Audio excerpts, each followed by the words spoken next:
ចង់បងសុំធ្វើសង្សារចែកជើចង់បីត្រកងចង់ឲ្យបងប្រកល់ផ្កាស្លាស្គាល់គ្នាបានត្រឹម3ថ្ងៃដេកស្រមៃចង់ចូលរោងការយើងផ្ដើមពីនេះដល់ទៅតើអ្នកណាគេតាមមកអេហ្វ្រេងខ្ញុំមុន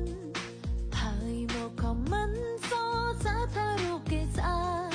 ឆាតមកត្រង់ចង់សុំលេខទូរស័ព្ទហើយថាឆ្នាំថ្មីនឹងគេរំចែធ្វើសាយទួយគួត